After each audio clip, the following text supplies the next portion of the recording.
Halo semua, ketemu lagi bersama Mem Yunike. Kali ini kita masih membahas soal-soal Olimpiade Sains Nasional untuk mempersiapkan diri kalian menghadapi OSN tahun 2022. Untuk itu tetap ikutin terus ya. Di video kali ini saya akan menjelaskan pembahasan soal KSN tahun 2019 tingkat kabupaten atau kota untuk mempersiapkan diri kalian menghadapi babak penyisihan OSN tahun 2022. Untuk itu tetap ikutin terus ya materinya. Sebuah wadah memiliki tutup dari bahan tembus pandang dengan tebal akar 3 cm. Wadah itu diisi dengan air dengan indeks bias 4/3. Seberkas cahaya laser diarahkan dari udara dengan indeks bias 1 ke tutup wadah dengan sudut datang tertentu. Cahaya laser itu menembus wadah dan keluar ke air dengan sudut bias 60 derajat. Jika panjang lintasan cahaya laser itu di dalam wadah 2 cm, indeks bias tutup wadah sama dengan.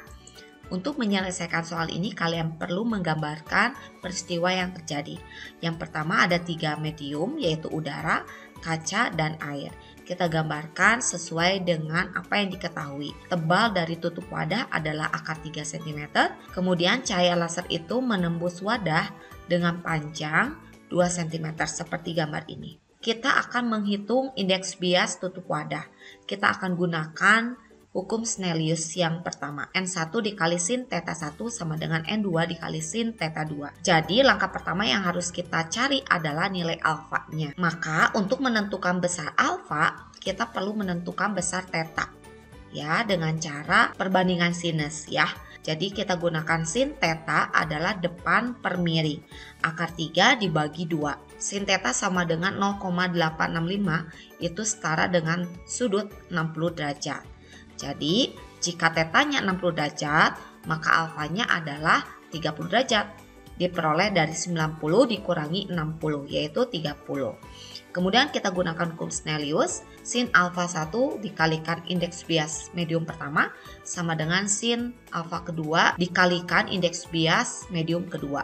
Jadi kita masukkan data yang diketahui, sin 30 dikalikan N medium yang kita cari, sama dengan sin 60 dikalikan N air. Maka hasilnya sin 30 adalah setengah dikalikan N medium sama dengan setengah akar 3 yaitu sin 60 derajat dikali 4/3. Jadi N mediumnya adalah 4/3 akar 3. Kita buat bilangan ini menjadi rasional. Kita kalikan dengan akar 3 per akar 3. Maka kita peroleh 4 per akar 3. Jawabannya adalah C. Pelangi terbentuk karena cahaya matahari dibiaskan oleh butir-butir air hujan. Manakah dari warna berikut yang memiliki panjang gelombang yang paling besar? Ingat, pada warna pelangi, warna merah memiliki panjang gelombang terpanjang, sedangkan warna ungu memiliki panjang gelombang terpendek. Maka urutan warna pelangi berdasarkan panjang gelombang dari terbesar ke yang terkecil adalah Meiji-ku Hibinu, yaitu merah, jingga, kuning, hijau, biru, nila, dan ungu. Jadi jawabannya adalah A, kuning. Soal selanjutnya, sinar matahari dapat merambat sampai ke bumi meski di luar angkasa. Antara matahari dan bumi relatif hampa. Hal ini terjadi karena jawabannya adalah B, sinar matahari dapat merambat tanpa memerlukan medium karena sinar matahari termasuk jenis gelombang elektromagnetik. Kemudian berikutnya 5 buah bola kecil bermuatan listrik disusun dalam satu garis lurus dengan jarak antara 2 bola yang berurutan sebesar D. Muatan bola secara berurutan dari bola pertama sampai bola kelima adalah Ki, Min Ki, 2 Ki, dan Ki besar. Besar gaya total yang dialami muatan kedua akibat muatan-muatan yang lain adalah 0. Dengan demikian, Ki sama dengan. Untuk menjawab soal ini kita harus gambarkan peristiwa yang terjadi. Selanjutnya kita akan uraikan gaya-gaya yang bekerja pada muatan yang kedua. Perhatikan muatan kedua dan muatan pertama, interaksinya adalah tarik-menarik, sehingga gaya F21 adalah arahnya ke kiri. Kemudian jika kita lihat muatan kedua dan muatan yang ketiga, interaksinya adalah tolak-menolak, sehingga F23 arahnya ke kiri. Berikutnya kita tinjau muatan kedua dengan muatan yang keempat. Interaksinya adalah tarik-menarik, sehingga F24 adalah ke kanan. Dan yang terakhir kita tinjau muatan kedua dengan muatan yang kelima. Interaksinya adalah tarik-menarik sehingga F25 arahnya ke kanan. Maka berdasarkan soal, resultan gayanya adalah 0. Jadi sigma F sama dengan 0 sama dengan min F21 min F23 plus F24 plus F25 sama dengan 0. Ingat, minus itu tandanya ke kiri, plus itu adalah ke kanan. Maka kita akan cari masing-masing nilai dari gaya tersebut.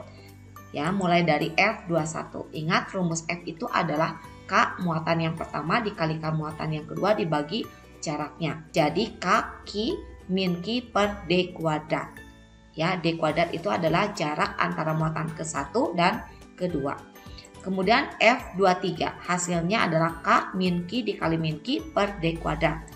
Kemudian F24 hasilnya K min Ki dikalikan 2Ki per 2D kuadrat. 2D kuadrat hasilnya 4D kuadrat. Jadi kita bisa coret antara 2 dan 4. Maka hasilnya menjadi setengah K dikali min Ki dikali Ki per D kuadrat.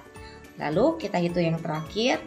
F25 sama dengan K dikali min Ki dikali Ki besar yang ditanyakan dibagikan 3D kuadrat. Ingat, jarak dari muatan kedua ke muatan ketiga adalah 3D. Jadi hasilnya 9D kuadrat. Maka besar gaya F25 adalah 1/9K min Ki dikali Ki per D kuadrat. Jika kita tentukan X sama dengan K Ki min Ki per D kuadrat, maka kita bisa ubah F21 adalah X. Karena menarik ke kiri jadi minus. F23 juga arahnya ke kiri jadi minus. Kemudian F24 menjadi setengah X, F25 kita tetap tuliskan karena mengandung Ki besar. Kemudian dengan menggunakan rumus resultan gaya yaitu sigma F sama dengan 0, maka min F21 min F23 plus F24 plus F25 sama dengan 0. Di sini kita akan uraikan F25 sama dengan F21 plus F23 dikurangi F24. Jadi kita pindah ruaskan ke kanan, jadi yang asalnya negatif jadi plus, kemudian yang asalnya plus jadi negatif. Kemudian kita masukkan nilai F21 yaitu X, sehingga menjadi X plus X min setengah X. Jadi F25 sama dengan 3/2X.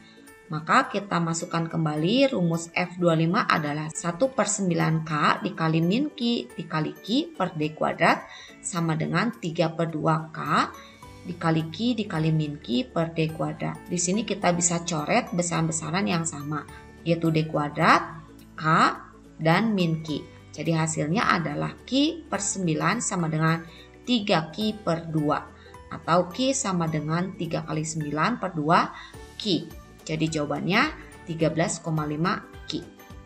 Maka jawaban untuk soal nomor 47 adalah D. Soal selanjutnya, suatu magnet batang dibungkus dengan suatu plastik. Manakah pernyataan di bawah ini yang benar tentang jumlah garis gaya magnet yang menembus permukaan plastik? Jika suatu batang magnet berada dalam pembungkus, maka jumlah garis gaya magnet yang menembus masuk sama dengan jumlah garis gaya magnet yang menembus keluar. Kecuali memang magnet tersebut digerakkan bolak-balik ya, keluar masuk. Jadi jawabannya adalah B. Soal yang terakhir dilihat dari bumi, bulan mengalami perubahan penampakan yang dikenal juga sebagai fase bulan. Perubahan fase bulan tidak diakibatkan oleh, jawabannya adalah B. Yang mengakibatkan adanya perubahan fase bulan adalah revolusi bulan. Ya, sehingga menyebabkan beberapa posisi bulan terhadap bumi selama 1 bulan, dimulai dari bulan baru, kuartil awal, bulan purnama, kuartil akhir, dan kembali ke posisi bulan mati. Maka jawaban yang tidak tepat adalah B.